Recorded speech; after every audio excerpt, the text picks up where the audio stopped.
Ferrial, you can come back up because it's your presentation. So I just want to say that we've got our respondents. So we've got Shirley from SEDC for the environmental organization perspective. We've got Francesca from SAFC, which is the faith-based organizations, not food sovereignty campaign, SAFC. And then we've got Comrade Ayanda. I think he's just stepped out. Okay, so we need a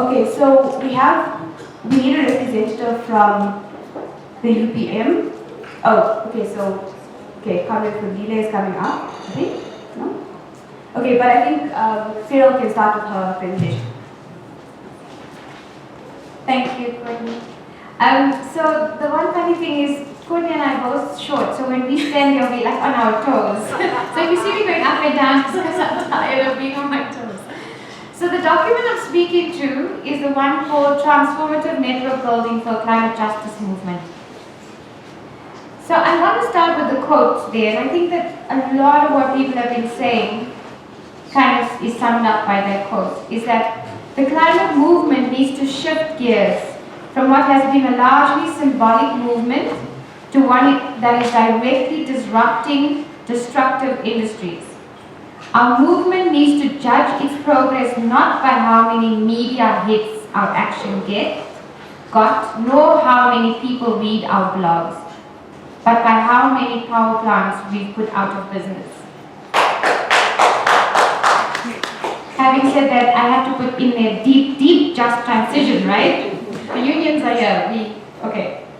So, in terms of where we are as a world, that's the part I just tried to, I literally had to do a small document, short document. A lot of this could go into much more detail, but it was really just to give a summary of the balance of forces of where we are globally. And I think I want to vomit every morning when I hear something that Trump has retweeted or tweeted. He didn't retweet, tweeted.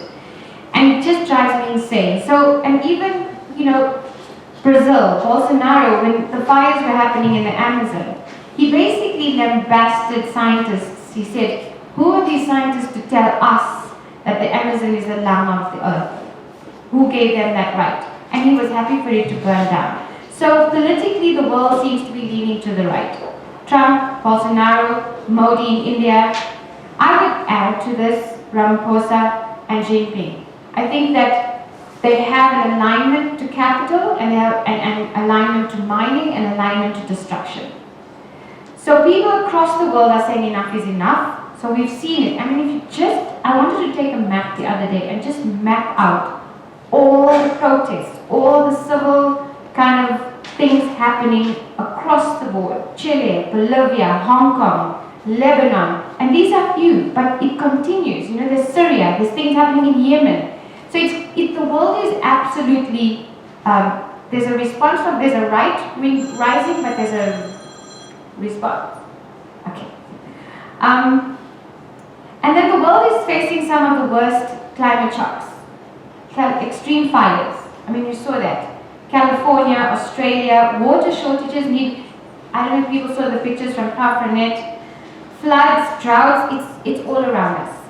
It's just growing, and there's definitely a need for a climate movement. And the important thing is that it's young and old who are resorting to taking action. I think that I need to say this, is that for the older generation, a lot of people have been saying, it's time for the young people to lead. Yes, that's true, but you still have a role to play. And for the young people, yes, please lead, but listen to past experiences. So I think that there needs to be a relationship. In South Africa, let's be honest, the climate justice arena is very fragmented. We lack a movement. It's a very weak movement. It was divided along ideological reasons. So there are ideological differences between the mainstream organizations like the Greenpeace, WWF, all of those, and then the more radical justice groups.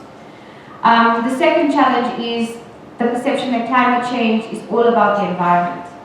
So social justice organizations are not getting involved. Whereas I'm so glad that throughout the last 2 days, everybody was talking about the fact that the lack of service delivery is directly linked to climate justice. And that's something we need to keep on saying. The Climate Justice Charter process is an attempt to revive and build a climate justice movement. There hasn't been a better time in our history to consolidate and build that movement, to make a way, because we can't go on in our little enclaves fighting service delivery. We're going to go out there, protest, burn the tires, no one's going to listen. Where has that got us now? But there's strength in numbers, comrades, and that's what we need to remember, and why we need to build the movement. But not only that, we are living in a time of climate shocks. We have to. We've got 10 years before there's a I think there's already some kind of a spiral, but that it gets worse. So the world is now experiencing a 1.2 degrees Celsius increase. Carbon concentration in the atmosphere is over 410 parts per million. You know, the organization 350 was called 350 because they thought that that's what you needed to be at. It's already 410. And it's leading to extreme weather events that we've experienced and we are experiencing. So both politically, environmentally, climatically, this is the time for a movement. We need a strong, vibrant, courageous, and creative climate justice movement. Some of the old ideas have to be put aside, and if you were just listening to the report, there's some fantastic ideas coming out like the last cycle. We must learn, though, from past mistakes. We can't build a movement without remembering where we come from and what mistakes we've made. So if we look at the road from, before we talked about environmental justice, and it was mostly environmental organizations, and that moved to climate justice. But there's a link, and it's kind of fit into a broader climate justice movement, which is now more than just environmental justice, but also social justice. I think most people know that environmental justice, if you read the literature, it will tell you environmental justice stems from the United States, where they were fighting pollution, where black communities were placed close to polluting industries. But I think also we need to remember that for over 500 years, people have been fighting for environmental justice and have been facing environmental injustice. So if you think about people forcibly being moved off their land, people slave labor in mines, getting lung diseases, all of those type of things. We've been fighting it for over 500 years. So it's not new to many people in the global south. In South Africa, environmental organizations under apartheid were also advocates for sanctions against multinationals supporting the regime. But then in the early 90s, people started moving towards environmental injustice, and environmental justice as a framing made sense given the apartheid regime, right? And how people were placed. So particularly if you look at Vaal, if you look at South Durban, they were placed near these polluting industries. So there's just a little bit of the history of the adoption of environmental justice, which happened in the early 90s. And yesterday, I can't remember who spoke about the timing after 1990 when Mandela was released, ANC was unbanned, and all other political parties, and then 1994, where it was just an opportune time for people to actually place these issues onto policy. So in terms of environmental justice, our constitution is quite strong in terms of the fact, if you look at section 24, it talks about the environment, it's very much around environmental justice. But even the environmental justice movement has been weak and has failed to gain the attention from left-leaning social justice organizations. We just haven't been able to join the dots and work as a movement. It's been NGOization, so people are fighting for funding, there's competition, all of those kind of things. So when exactly did climate justice take root? And quite honestly, I think it's linked to the United Nations, the framework, the climate change negotiations that happen every year. And if people remember, there was COP15 in Denmark and the Copenhagen discussions, and a lot of people had hope for the Copenhagen discussions. A lot of activists went there. The spirit of hope for the future was so strong. From the grassroots activists to the NGOs, everybody was working towards this very common goal of climate, of having a climate deal. And then it fell apart. And literally, you could feel the sorrow in the room. You could feel it. And it was from that, the unhappiness from that, that we had, that the Cochabamba conference was held the next year in April, May. And from there you got the whole concept of climate justice and how we need to fight for climate justice. So that's where it stems from. But even then, it wasn't easy sailing, because then you had these people going still to the negotiations, and there was a split. So I don't know if everyone's read this, or if I should just keep moving, and the history. But there was a split in the climate movement. You had the Climate Action Now activist or network, Climate Action Network, and then you had the Climate Justice Now. And the Climate Justice Now was more the Via Campesina, the grassroots activists who were saying that we need to have an alternative way of looking at things. While the Climate Action Now comrades were saying, no, we can work with the system, we can change, they were looking at sustainable development, they were endorsing things like CDM, all of those kind of things, which at that time was a real split in ideology. But that split at an international level was felt at a regional and local level. So even within South Africa, you had CAN and CJN. And it was not a very nice split. We'd be in meetings and there would be screaming fights. So that was the history. So we need to rebuild a movement. I think that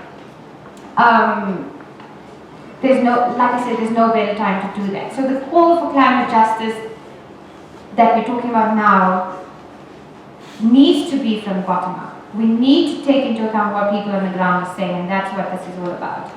So the climate justice frame is broader in its appeal. It's allowing the movement to connect to broader social justice movements, and that's important. At the same time, a new phase of symbolic climate activism has arisen. So your Fridays for Future, Extinction Rebellion, all of these things are happening. But it is important that we engage in active and conscious national climate justice movement building. So based on our historical experiences. Some of these things, Extinction Rebellion, Futures for Fridays for Futures, for Fridays something, Fridays for Future, got it. They don't take into consideration our context. And those things are not always going to work for us in South Africa. It's not always going to work in terms of our context, where we are. And I think Daveen said it nicely yesterday in terms of, you're out in the middle of nowhere in your community, you're challenging stuff, you get arrested, and there's no support. So we're not in that environment, and we need to do things that will work for us in our things. So what lessons can we learn from the struggles of solidarity? What lessons can we learn from movements that have existed in South Africa? So there have been numerous movements. It's not a new thing. So from the Freedom Charter, from the developing of the Freedom Charter, the ANC, but what has happened is that with democracy, people weren't emancipated. So you had the Freedom Charter, but then I think it's gathering dust in many ANC people's houses. So it hasn't really taken form. The vision's been abandoned. So many who joined the struggle believed in the Charter, but its aspirations have not been realized, and that's the reality. The other issue is that within our movements that we've built subsequently and post-1994, there have been other challenges as well. So for example, in the Treatment Action Campaign, the movement was weakened by the dependency on donor funding and the lack of reciprocating support to other groups and organizations. What I'm talking about here is that TAC grew. They were a very big movement, and there was a lot of support for the Treatment Action Campaign. When they called for a march, every organization, every other structure was out supporting them in their march for their demands. But then when communities went out on, say, a food march or a water march or a rent boycott, any of that, the treatment action campaign comrades were not there. So their issue became front and center, and that is a problem. The third lesson to learn is that is linked to the anti-privatization forum. I don't know how many people know about the anti-privatization forum, but they were quite a strong, formidable movement in the late 90s, early 2000s. So it was a move from a loose alliance to a structure. So one of their weaknesses was a move from a loose alliance to having a more structure. And that led to kind of community group entrepreneurship. The thing wasn't anymore about what the APF was fighting for, but what you could get out of it. And that was so it became, people competed for resources, and it was clear that they were motivated by self-enrichment rather than the principles of the movement itself. In addition, when you talk about the principles and how important principles are, some of the other issues that happened with the APF was sexual harassment and an absolute disrespect for women, so extreme sexism. And I think that is something, whatever we're fighting for, those other things, values and principles must be incorporated. Okay, so now, next, I don't have to give me time, huh? So, in terms of what we've been thinking of rebuilding the climate justice movement, we're saying that we are running out of time and that large-scale society change has to happen fast. We don't have any more time. A corrupt state, a failing economy, and increasing climate shocks have to be addressed. This means that we have to build from within, alongside, and beyond the current system. Building from below is the front line. Local leadership is crucial. So, the important thing here is with everything, it's not about phoning COPAC and saying, Vish, can you do this? Or we want to do this. It's about doing it, where you are. And that is empower. That is the power. And power has to be constituted through advancing different forms of disruption. Symbolic, strategic, systemic, we've talked about all of those. We have to raise consciousness in our society. Gridlock carbon capital and advanced alternatives at the same time. We are not a lobby group or a front for a party. We are an independent and conscious grassroots movement seeking to shift society towards fundamental socio-ecological transformation so we survive catastrophic climate change. That's what we need to remember. So what should a movement in South Africa look like? I've already touched on one of it, but the more important thing is it has to be a soft coordination. It can't be one organization that holds it all together. It must be an alliance of communities, groups, organizations, and individuals. There has to be an alliance of all groups. It is a given, but we'll repeat that. Such a movement must operate in a transparent, inclusive, open, and democratic manner. There must be representation of people from all walks of life, informed by gender, race, class, and I've added, while I was taking notes, age. The central sphere of operation must be the local. That's where things must happen. But they can do that in climate justice forums, right? But at a national level, it should at least convene at least 2 forums per year. So something similar to this. And you can have a secretariat, but a rotating secretariat, made up of 3 alliance partners willing to volunteer to convene the movement nationally for a year. I don't know if people know about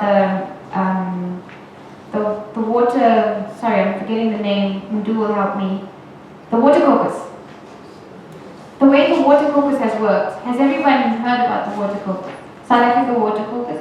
You have a rotating group that kind of coordinates the national work, and then you have provincial groups, and people take it from there. They work, they coordinate with the province, they look at their own kind of challenges, and they move with that. It is a bit stuck, needs to work, but that kind of a structure can work. And so when you have the rotating kind of secretariat made up of 3 alliance partners willing to volunteer to convene the movement nationally, they will also serve as spokespersons of the movement nationally. So it's a kind of very loose thing. Other people can then get a turn, and it's not dominated by a person. It's not just, I don't think I think Greta Thunberg's fantastic, but I think that having celebrity politics is a problem. One of the most divisive elements in any structure is the issue of funding. We know that. The minute the funding starts coming, we know that that starts causing problems. We need to move away from donor-driven to grassroots and programmatic self-organizing. We really don't need a lot of money to organize, and there are some organizations that are proof to that. You can make posters on old papers. You know, there's a whole range of things that we can be creative if you really want to be. This means resources must be understood as more than money. If we say we want an alternative system, then we must value an alternative system. And in that alternative system, money is not king. It's more about human capacity. So there's some comrades that have amazing abilities to organize. We must tap into that. Community support, commoning, like seed banks. I know that the SAFC has done quite a bit of work on that, in sharing that and sharing knowledge on how to create seed banks. So, and knowledge must be shared. You know, that shouldn't be, we shouldn't put a fund on knowledge. So, in addition, grassroots financial sustainability must be developed. I know this sounds like crazy, but I'm sure everyone here at some point in their life had to do a fundraiser. Whether it's for a sports club, whether it's for the school and you have a cake sale, whether it's for your organization. We've all done it. There are ways that it can work, and we can do more of that. I know it's hard, it becomes quite hard in certain areas, but we can be creative with how do we raise funds for ourselves. We could also look at having an online newsletter that we can ask for people to advertise in and use that money for the whole, for the collective. So also having community food sovereignty markets, and these are some of the ways we can do it. But also we need to bring together old methods of mobilizing. We need to get those shoes on and do the door-to-door. When last has anyone gone door-to-door? You know, very few people are doing it. And in KZN there's a group working around water and trying to rehab their rivers, and they have this thing where they go and they call it knocking for knowledge. So they're sharing information about the environment, and people are telling them about their issues on service delivery. So we need to go back and be in touch with people on the ground. We also have to have new knowledge, because there's new things all the time, whether it's new strategies, new tactics, new information. I think yesterday was sharing that kind of, sharing not new, but sharing the information, so that for all of us it was new, for some of us. And experience. So that is basically some of the things about a movement, where we've been, what we've learned from the past, and where we need to go. But a movement needs to be guided by principles, and that came out time and time again from the discussions. So we've identified 9 principles, and I'm just going to go through them quickly if you bear with me. I have time? Yeah? Okay. Climate justice is informed by science, but must consider the context within which we operate, as many South Africans often feel locked out of the knowledge, disconnected or uninformed. Some principles that may be considered for a grassroots-driven climate justice movement. 1.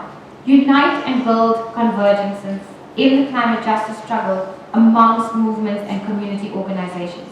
As we speak, there are movements here already, Unite Behind, UPM, and we all need to be connected somehow. Red has to become green, and green has to become red. Moreover, the strength, contribution, and independence of each network partner must be acknowledged and encouraged. And that is also unions, right? Active commitment to advancing the Climate Justice Charter vision, goals, and practices. We need to have actively struggle for decarbonization of society. This is an obvious one, but we're putting it as a principle. That's what we need to do. Advance systemic alternatives in communities, villages, towns, cities, and workplaces as part of the deep, just transition to bring down emissions, build resilience, and show climate disaster relief and speedy regeneration of destroyed life-supporting systems. Lots of words, comments, but you are doing that. Many people in this room are already doing that. So it's just putting it into a principle. Ensure community and workplace participation in the deep, just transition. That needs work. Democratize science.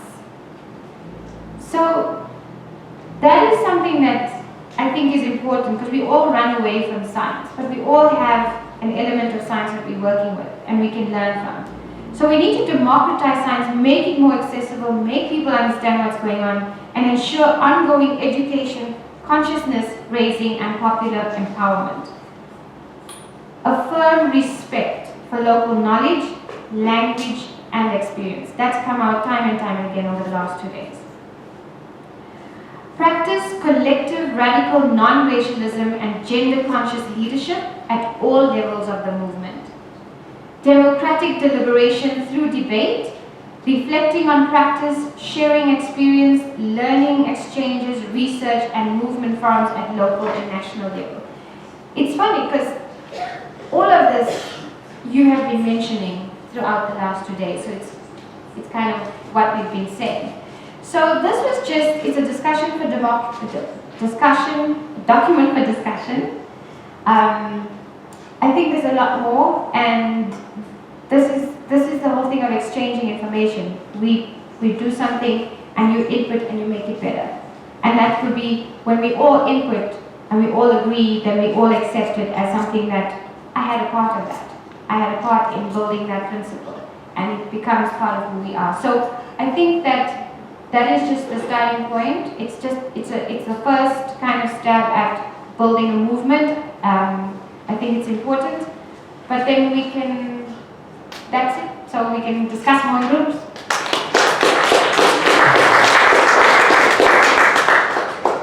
And I stole the signage, so she couldn't tell me when to stop. I didn't do it on purpose. Sit there. I did purpose. Sit there.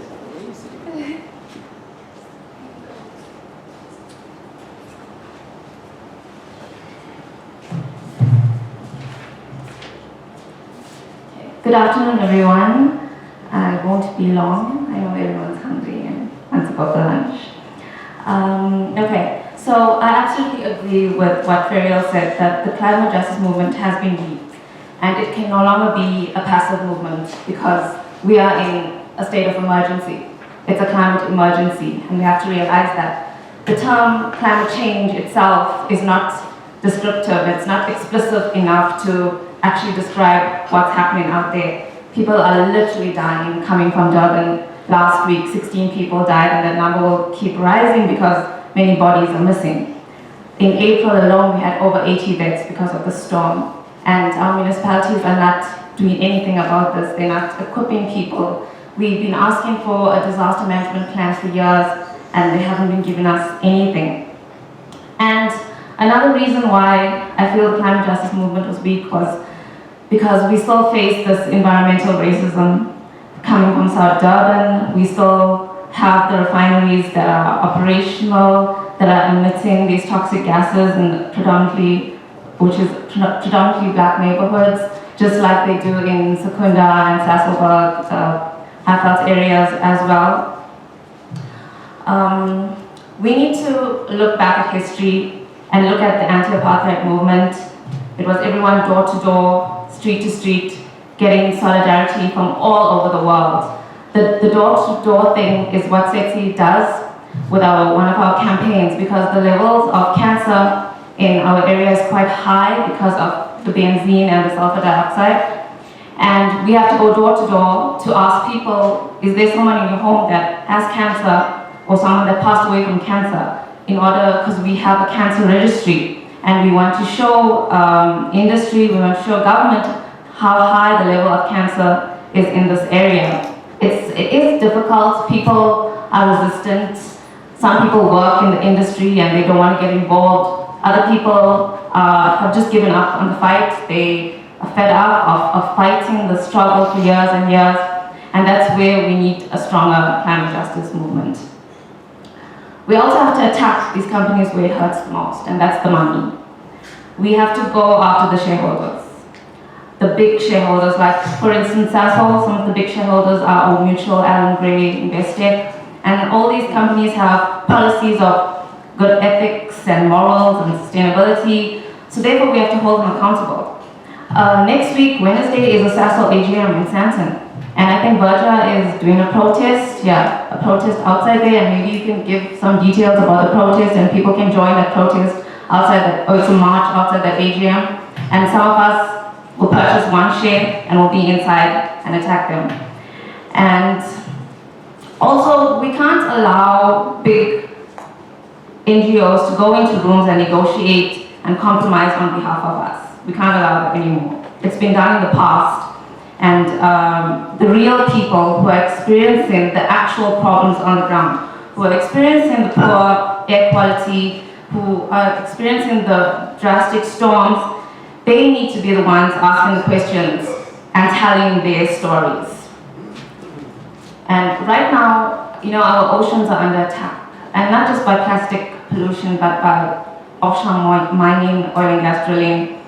And we've been fighting this for the past 2 years, and we have to be disruptive at the public participation meetings. We have to go in there and not allow these consultants to tell us what's good for us and what's good for our community, and it's gonna create jobs, etc. Because we know this whole creating jobs story, it doesn't really work.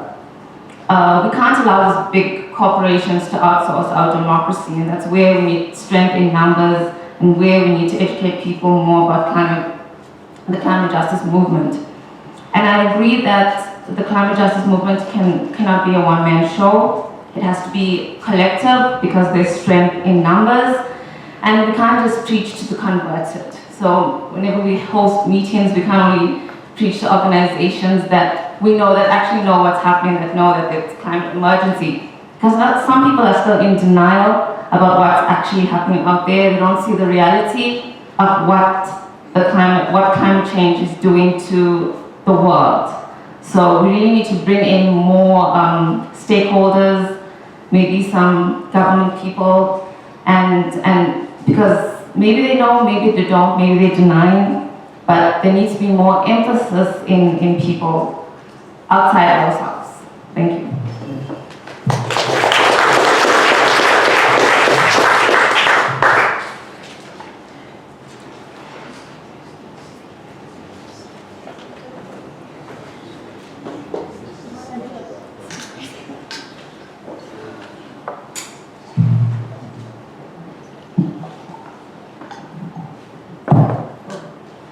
Hi everyone.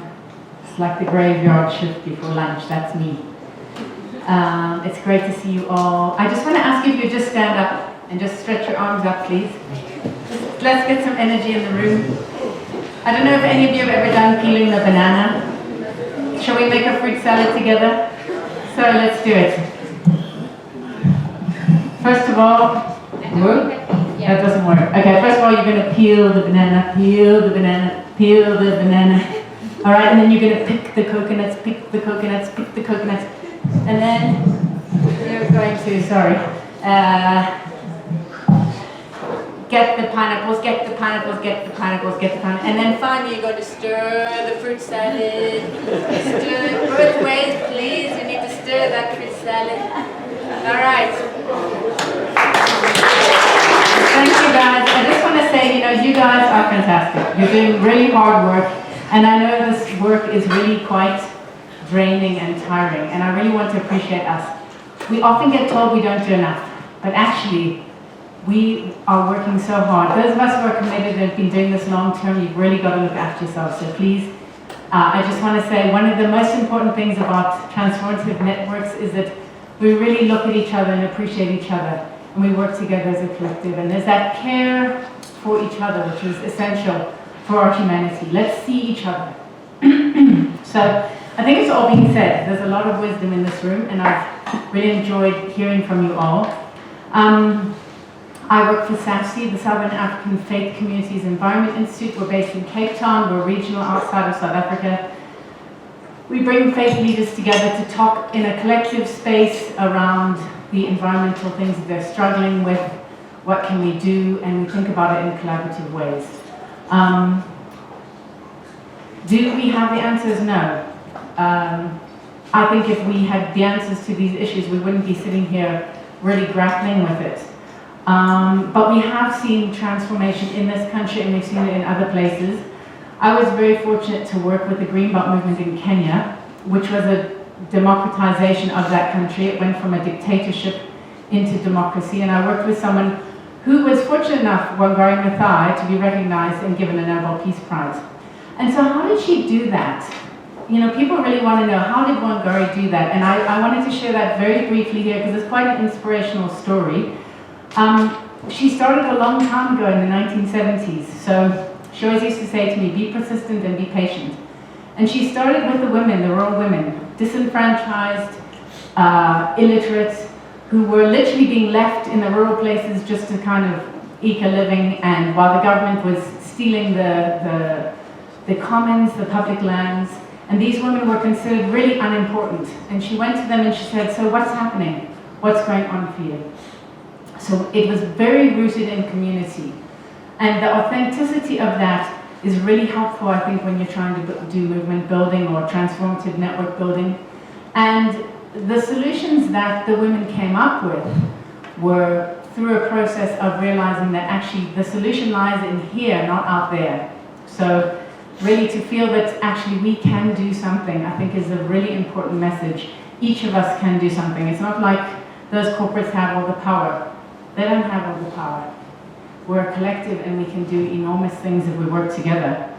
So that she started there, but what happened in time? Why did that become a transformative experience? Well, because when they started really campaigning on specific issues, on specific campaign target issues. So you'll see how just recently Kenya's been campaigning again about its public park in Nairobi, Uhuru Park. Some of you might have been following that. But it was particular pieces of land that were being stolen by the government that galvanized. And the university students started getting involved. And I know there's a lot of you here. I think when people start seeing this is an issue that affects me personally, what can I do? That's where you start seeing people, the church broadens. The we isn't just those rural women. The we became those rural women, those university students. And it went further. It went into the faith leaders. It went further. It went into people who were international, other governments. They started putting pressure on the Kenyan government. It went into corporates. They also said, actually, we can be part of this we. You know, who is the we? When we want to work transformatively, who is our we? I know we don't like the idea of mainstream and we don't like the idea of social media, but those are spaces where you can become a bigger we.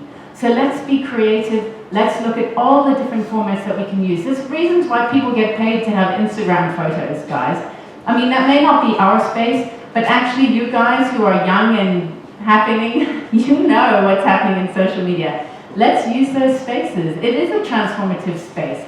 So, you know, I'm kind of the school that try it all, something's going to happen, and work from where your strength is, because we all have different strengths. There's one thing I know, I can do something, but I can't do what each of you can do. So if we work together, we'll see a real difference. And I think that's something that I really wanted to emphasize today.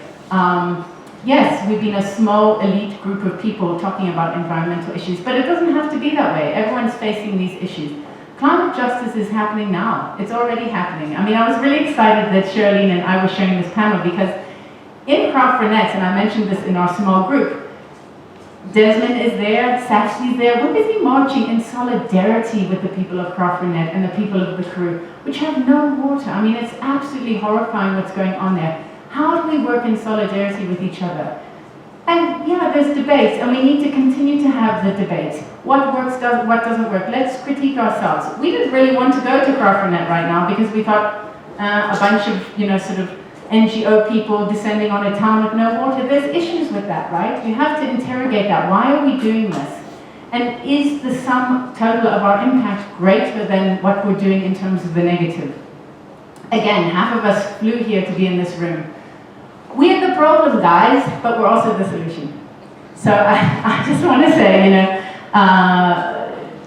let's create spaces like this. I found this incredibly inspiring and helpful, these peer learning spaces where we bounce ideas off each other. Sometimes we say things that are really challenging. I know lots of people have been challenged in the room. I have been. And how can we use these spaces to create this broad church? I'm a faith NGO, I want to use those words. And finally, it's got to be bottom up. So I think that's all I need to say about transformative networking. I hope that was helpful, and I look forward to our conversations as we continue.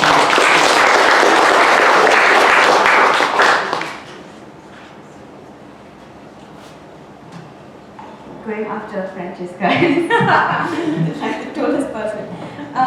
Okay, so I just want to echo what Francesca said, that the session, I think, above everything has been very inspiring. Because I think there's a lot of people in this room, but mainly outside of this room, who aren't part of an organization, who aren't from one of these affected communities, who are looking for something to do. And although we have the charter now and it's a tool, I think ultimately we need the movement. And I think this was a good session to start that conversation. And the respondents, thank you for what you're doing as well. We have about 10 minutes until lunch. I don't know if we want to take 2 questions.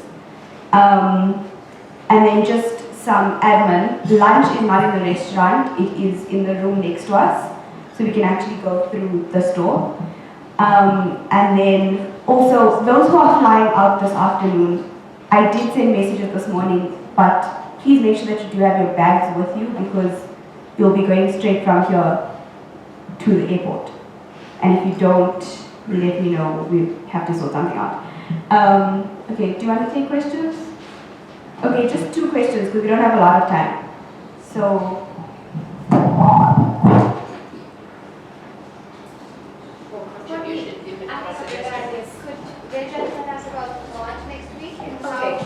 okay, Zafran, can we rather call up Reja just to give us a short explanation of what's happening next week? Because I think some of us are involved in it in various ways, so yeah.